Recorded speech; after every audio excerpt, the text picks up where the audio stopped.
अस्सलामुअलैकुम। सब नाजरीन से गुजारिश है कि एक बार दुरूद शरीफ पढ़ लें। एक बार दुरूद शरीफ पढ़ने से अल्लाह ताला 10 मरतबा रहमत फरमाते। नाजरीन, डॉक्टर जाकिर नाइक के बारे में आपने ऐसी तफसील और उनकी ज़िंदगी की कहानी आपने पहले कभी नहीं सुन रखी होगी। उन्होंने अपनी ज़िंदगी के बारे में एक बार खुद बताया। जाकिर नाइक ने बताया कि उनका असल नाम जाकिर अब्दुल करीम नाइक है। वो 18 अक्टूबर 1965 को मुंबई में पैदा हुए। उन्होंने बताया कि मेरे वालिदैन बहुत पढ़े लिखे थे, वो दीन इस्लाम पर अमल करने वाले मुसलमान थे। उसके बावजूद उन्होंने कभी भी मुझे या मेरे बहन भाइयों को दीनी फ़राइज़ पर अमल करने पर मजबूर नहीं किया। जब पहली बार मैंने रोज़ा रखा, मैं 3 साल का था और मेरे वालिदैन इसके ख़िलाफ़ थे। मेरी वालिदा नमाज़ पढ़ती थी तो मैं उनके साथ खड़ा हो जाया करता था। हम 2 भाई और 3 बहनें थीं। जाकिर नाइक ने बताया कि मैंने सेंट पैट्रिक मुंबई से तालीम हासिल की। हालांकि वो ईसाई तंजीम के तहत चलाया जाता था, मगर इसमें 80% मुसलमान होते थे और स्कूल के दिनों में ही लड़कियों से बात करने से कतराता था। मैंने कभी लड़कियों से बात नहीं की और इसकी वजह ये नहीं कि इस्लाम में इसकी इजाज़त नहीं, बल्कि मेरी फितरत ही ऐसी है कि मैं बचपन ही से हकलाता था। जब कोई मेरा नाम पूछता था तो मैं जाकिर हूँ कहता था। मैं हकलाता था और हर कोई जानता था कि ये साइकोलॉजिकल है। डॉक्टर जाकिर नाइक ने बताया कि मैं पढ़ाई में अच्छा था, हर साल अवार्ड जीतता था और मैथ में अच्छा था, लेकिन एक पब्लिक स्पीकिंग का मजमून भी था जिसमें मैंने हर मर्तबा PF ग्रेड लेता था, जिसका मतलब था कि पास या फेल। और असातिज़ा मुझ पर तरस खाते थे हकलाने की वजह से और मुझे पास कर देते थे। डॉक्टर साहब ने बताया कि जब जूनियर पास कर लिया तो मैं कॉलेज में गया, यानी किशन चंद्र कॉलेज था। मैंने साइंस पढ़ी, ये मेरी ख्वाहिश थी, मैं डॉक्टर बनूंगा जैसा कि मेरे वालिद भी डॉक्टर थे। इसके बाद कर्नाटक में जवाहरलाल नेहरू कॉलेज में दाखिला ले लिया। इसमें 3 तालीमी साल थे। 1987 का साल था जब मैं मुंबई वापस आया था। नाजरीन, यहाँ पर डॉक्टर साहब ने अपने वालिद के मुतालिक गुफ्तगू की और बताया कि मेरे वालिद डॉक्टर अब्दुल करीम मोहम्मद नाइक एक माहिर नफ्सियात थे। वो इंडियन एसोसिएशन साइकोलॉजिकल ट्रस्ट के पहले मुसलमान सदर थे। वो बहुत ही गरीब ख़ानदान से ताल्लुक़ रखते थे। वो 7 बहनें और 7 भाई थे, जिनमें वो पहले थे जिन्होंने तालीम हासिल की और वो डॉक्टर बने। उन्होंने बताया कि मेरे वालिद अपनी फ़ीस देने के भी काबिल नहीं थे, तो उन्होंने अखबार और दूध बेचकर अपनी फ़ीस अदा की। वो कहते हैं कि जब तक कोई भी इंसान ईमानदारी से मेहनत करता है तो किसी काम में कोई शर्म नहीं होती। वो अपने बारे में बताते हैं कि मैं कहीं भी जाता था तो लोग कहते थे, देखो अब्दुल करीम मोहम्मद नाइक का बेटा आ गया है। नाजरीन, डॉक्टर जाकिर नाइक के वालिद ने 1987 में उनसे कहा कि शेख अहमद दित्ता मुंबई में आए हुए हैं, तो मेरे वालिद ने मुझसे कहा कि चलो शेख अहमद दित्ता से मिलने चलते हैं। मुझे कोई ऐसा शौक़ नहीं था कि मैं उनसे मिलता, लेकिन मैं उनका दिल रखने के लिए चला गया, तो मैं और मेरा भाई उनके साथ चले गए। जब हम घर गए तो देखा कि शेख अहमद दित्ता ने बताया कि अपने आबाई इलाके सूत में 2 दिन रहने आया हूँ और यहाँ कल वापस चला जाऊँगा। तो मेरे वालिद ने कहा कि आप एक लेक्चर दे दें। शेख अहमद दित्ता ने बताया कि आप 24 घंटों में किसी तरह अरेंजमेंट कर लेंगे तो मैं लेक्चर दे देता हूँ। मेरे वालिद ने कहा कि सब हो जाएगा। इसी तरह अगले दिन 800 सीटों का हॉल बुक हो गया, जबकि लोग 1000 से भी ज़्यादा जमा हो गए थे। शेख अहमद दित्ता का लेक्चर सुनने के बाद मैं इतना मुतासिर हुआ कि हमने 1988 में फिर 18 लेक्चर्स के लिए बुलवा लिया। वो बहुत सादा तबीयत थे, फ़र्श पर सोते थे और सादा खाना खाते थे, मगर गुस्से में रहते थे। मैंने एक दिन उनसे पूछा कि आप इतने गुस्से में क्यों रहते हैं, तो उन्होंने जवाब दिया कि मैं जंगजू हूँ और शैतान से लड़ने के लिए आग और पानी होता हूँ, तो मैं आग का सहारा लेता हूँ। डॉक्टर जाकिर नाइक ने बताया कि जब वो वापस गए तो उन्होंने मुझे दावत दी। मैंने मादरत कर ली क्योंकि मैं मेडिकल पढ़ रहा था। नाजरीन, फिर डॉक्टर जाकिर नाइक की ज़िंदगी में शेख अहमद दित्ता आए जिन्होंने उन्हें दीन इस्लाम की तरफ दावत दी। लिहाजा मैं माजरत करके वापस आ गया। जब मैं मुंबई आया तो मैंने दावत देना शुरू कर दी। मुझे उनके लेक्चर ज़बानी याद थे और देखा कि मैं जब गैर मुस्लिमों से दीन इस्लाम की बात करता तो मैं हलकलाता था और ये मोजज़ा था। मैं चर्चों में जाना शुरू हो गया, पंडितों और ईसाइयों से मिलना शुरू कर दिया और ये मेरी ज़िंदगी का मिशन बन गया। इसके बाद मैंने दीन के लिए अपनी ज़िंदगी वक्फ कर दी और ये मेरी ज़िंदगी का बेहतरीन फ़ैसला था।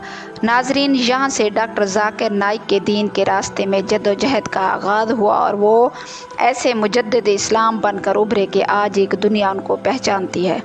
नाजरीन, जब उन्होंने दीन इस्लाम की तबलीग को अपना मिशन बनाया तो सबसे पहले उन्होंने अपने वालिदैन से इजाज़त चाही। उनके वालिदैन ने कहा कि जब तुम एक दीनी इदारा शुरू करोगे तो तुम्हारी टांगें खींचेंगे, तुम्हें गिराना चाहेंगे लोग और तुम इस राह पर चलना चाहते हो तो मैं तुम्हें सपोर्ट करूँगा। नाजरीन, फिर वालिद की इजाज़त मिलने पर डॉक्टर जाकिर नाइक ने एक नया दीनी इदारा शुरू कर दिया। डॉक्टर जाकिर नाइक ने बताया कि हमें इदारे का नाम रखने का मरहला दरपेश था। फिर हमने सोचा कि भारत जैसे हिंदू अक्सरियत वाले मुल्क में ऐसा नाम रखें जो सबके लिए हो। तो हमने 25 मुरब्बा मीटर की जगह पर इदारा शुरू किया और इब्तदाई बजट 5,000 रुपये था। मेरा दोस्त था, वो भी मेडिकल से था, उसका नाम डॉक्टर शरीफ सैयद था। वो ईसाई मिशनरियों में मुज़ाकरा करने में बहुत मशहूर था, जबकि मैं तो 25 लोगों के सामने भी नहीं बोल सकता था। डॉक्टर जाकिर नाइक ने बताया कि शुरू में हमने ये काम किया कि इंजीनियरिंग कॉलेज और दूसरे कॉलेज के 25-30 लोगों को बुलाना शुरू कर दिया और उनको हम मारूफ स्कॉलर्स के बयानात सुना दिया करते थे। हम सवाल और जवाब का प्रोग्राम भी रखते थे। नाजरीन, उन्होंने बताया कि शेख अहमद दित्ता के बाद एक और आलिम हैं जिनका मेरी ज़िंदगी पर बहुत असर है, वो डॉक्टर इसरार अहमद हैं। वो उर्दू बोलने वालों में सबसे मशहूर आलिम थे। मैंने 1998 में ख़ास तौर पर डॉक्टर इसरार अहमद से मिलने पाकिस्तान गया। डॉक्टर इसरार अहमद एक डॉक्टर थे और दीन के लिए उन्होंने कोई तरबियत नहीं ली थी। वो दावत तबलीग इस्लाम के मदूदी से मुतासिर थे। जब लाहौर में उनसे मुलाकात हुई तो मैं उनकी कुरान पर दस्तरस देखकर मुतासिर हो गया और उनकी सादगी देखकर चौंक उठा। मैं इतना मुतासिर हुआ कि उनके तमाम लेक्चर्स ख़रीद लिए और अपनी वीडियो लाइब्रेरी में उसे शामिल कर लिया। उनसे सीखी गई बातों में से एक दो बताना चाहूँगा। वो ये कि मैंने जब बताया कि मैं डॉक्टर हूँ तो उन्होंने समझाया कि प्रैक्टिस और तबलीग एक साथ नहीं चल सकती, तो मैंने दावत तबलीग का रास्ता चुना। मैंने जब बताया कि मैं मेडिकल साइंस पढ़ रहा हूँ तो उन्होंने कहा, बेटा या तबलीग करो या मेडिकल साइंस करो। मैंने भी साथ साथ तबलीग और मेडिकल की प्रैक्टिस करके देखी है, लेकिन ये दोनों साथ साथ नहीं होते।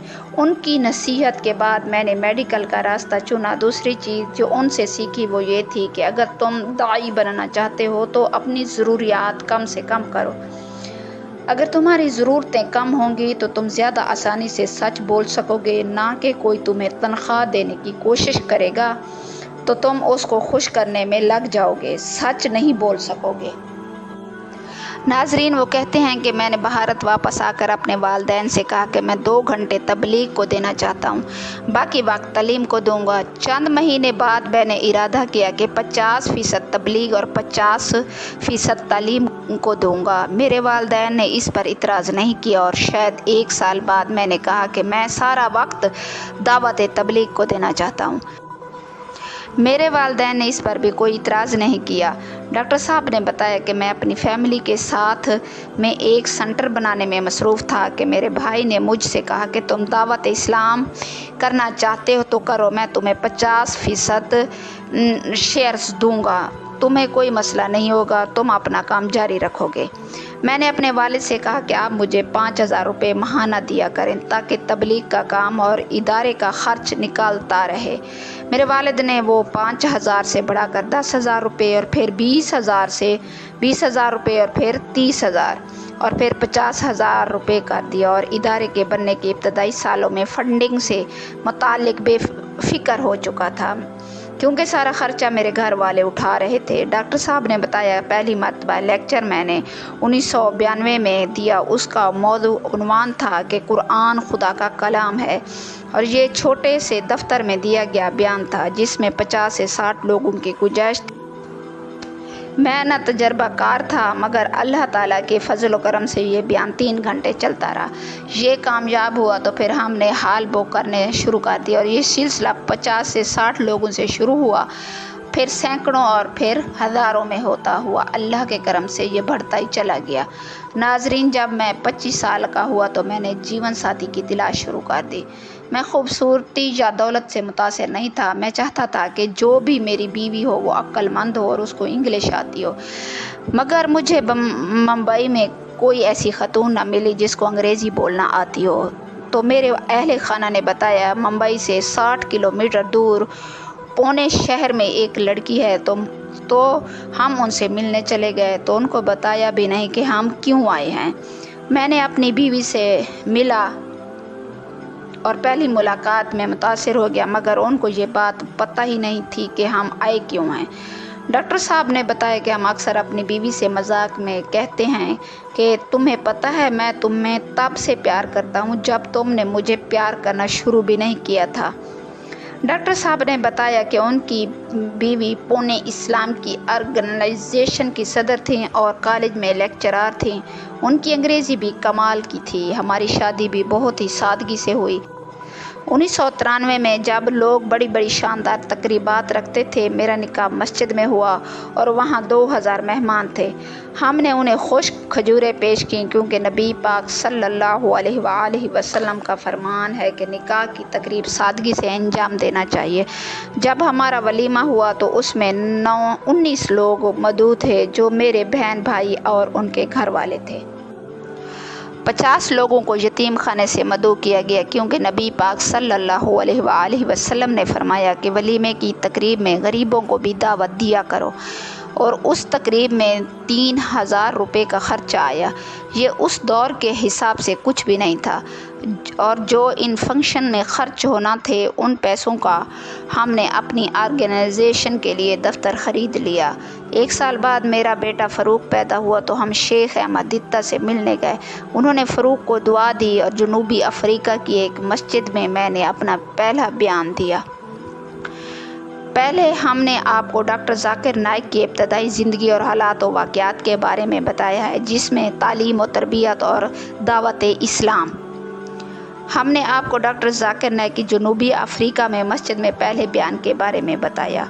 नाजरीन, डॉक्टर जाकिर नाइक ने बताया कि मैंने जनूबी अफ्रीका की मस्जिद में जब खुतबा दिया तो सामने शेख अहमद दित्ता बैठे थे जिनको देखकर ही दावत इस्लाम की तरफ आया था। मैं इस बयान के दौरान बहुत नर्वस था मगर किसी तरह से ये बयान मुकम्मल कर लिया तो शेख साहब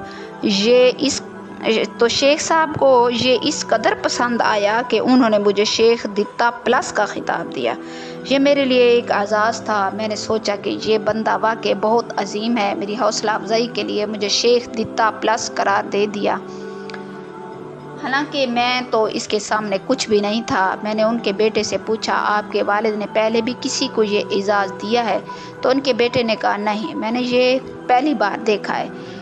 वालिद साहब किसी से इतना मुतासिर हुए हैं। डॉक्टर जाकिर नाइक ने बताया कि शेख अहमद दित्ता मुझे कहा कि जनूबी अफ्रीका की मस्जिद में 1000 लोग मौजूद हैं मगर जब तुम सऊदी अरेबिया जाओगे तो 5 से 10 लोगों की तवक्का करना क्योंकि वहाँ के लोग ज़्यादातर बयानात सुनने के लिए नहीं आते। तो दिल छोटा मत करना, वहाँ का माहौल ही ऐसा है। डॉक्टर साहब ने बताया कि मैं जब 1996 में जद्दा गया तो मैं ज़्यादा से ज़्यादा 10 से 15 लोगों की तवक्का करता था, लेकिन मेरे अंदाज़ों के बरअक्स वहाँ 1000 के करीब लोग इकट्ठे हुए जिन्होंने मुझे बेइंतहा मुतासिर किया। इसलिए अल्लाह पाक ने भी फरमाया है कि अगर तुम्हें इल्म ना हो तो इससे पूछो जिसको इल्म है। नाजरीन, डॉक्टर साहब ने बताया कि ढाका बम धमाकों के बाद भारतीय हुकूमत ने मेरी ऑर्गेनाइजेशन पर पाबंदी लगा दी। मैं भारत से बाहर था। मैं वापस आकर प्रेस कॉन्फ्रेंस करना चाहता था मगर मुझे इजाज़त नहीं दी गई। میں پہلے سے بھارت سے باہر تھا، یہ نہیں تھا کہ میں بھارت سے بھاگ گیا تھا، اور اس دوران مسلم پر پرسنل لا کا چرچا چل رہا تھا۔ تو بھارتی حکومت کے اس اقدام پر کوئی احتجاج نہ ہوا، لیکن اس کے بعد مجھے دوسرے ملکوں سے جو عزت ملی میں اس کو سوچ بھی نہیں سکتا تھا۔